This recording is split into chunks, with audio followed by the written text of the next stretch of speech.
Visoke grede so se zelo hitro razširile med slovenskimi vrtnarji in postale pravi trend urbanega vrtnarjenja, ki ga lahko zasadimo tudi na podeželju.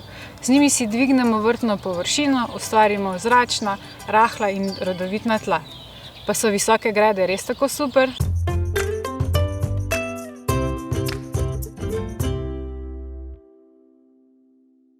Visoke grede so 30 do 80 cm dvigane v tal. Obstajajo pa tudi nižje. To so dvigane grede, te so pa v tal dvigane zgolj za 15 do maksimalno 30 cm. Oboje imajo pogosto spodaj zaščitno kovinsko mrežo. Po najinem mnenju so dvigane grede bolj smiselne, saj so lažje za vzdrževanje. Visoke grede namreč dolgoročno prinašajo veliko dela. Midva sta se za dvigane grede odločila lansko sezono v mesecu maju po hudi toči, ker nama tak okvir predstavlja tudi oporo za loke in protitočno mrežo.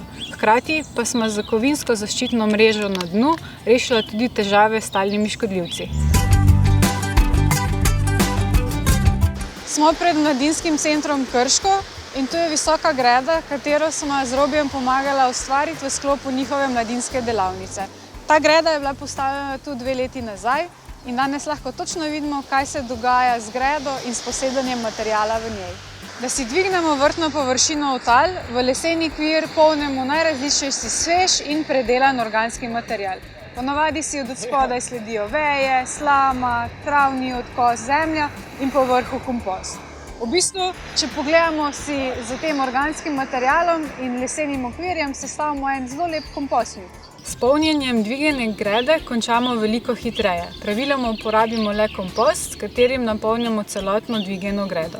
Lahko razmišljamo tudi tako, da za strošek okvirja in polnila ene visoke grede naredimo 2 do 3 dvigane grede, s katerim imamo tudi kasneje potem veliko manj dela pri vzdrževanju.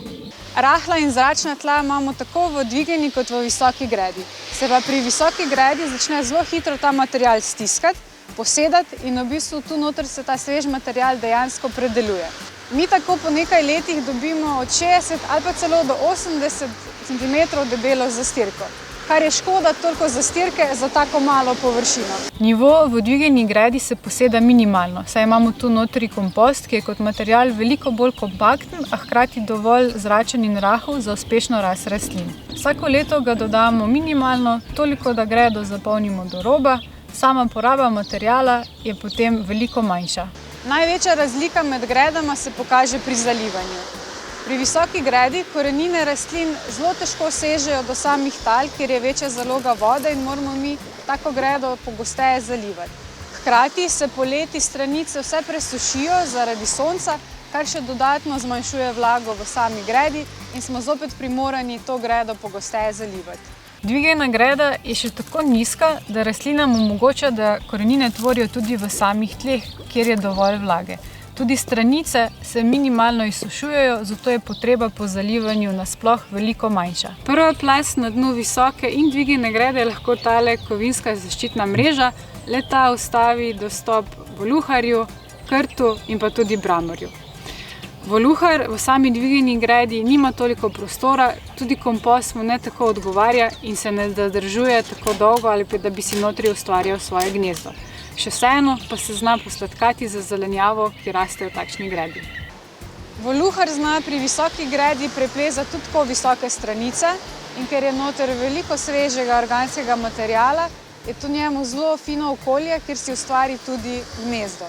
Zato imamo lahko v visoki gredi kar nekaj težav s škodljivci.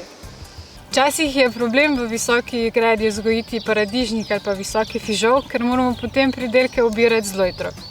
Deske se dostikrat zaradi velike količine polnila tudi zvijajo in nam taka greda razpada. Pa da ne bo pomote, v obeh tipih gred zelenjava raste odlično, ker imamo notri ogromno organskega materiala. Edini vidik, ki prevesi tehtnico k visokim gredam, je reševanje težav s hrbtenico ali pa vzgoja specifične zelenjave, kot je na primer svetlobni koren. Za vse tiste, ki pa teh težav nimamo, je uporaba dviganih gred veliko bolj smiselna. Zapišite v komentarjih vaše izkušnje in mnenje o visokih in dviganih gredah, delite ta video s svojimi prijatelji in ne pozabite uživati v vrtnarjenju.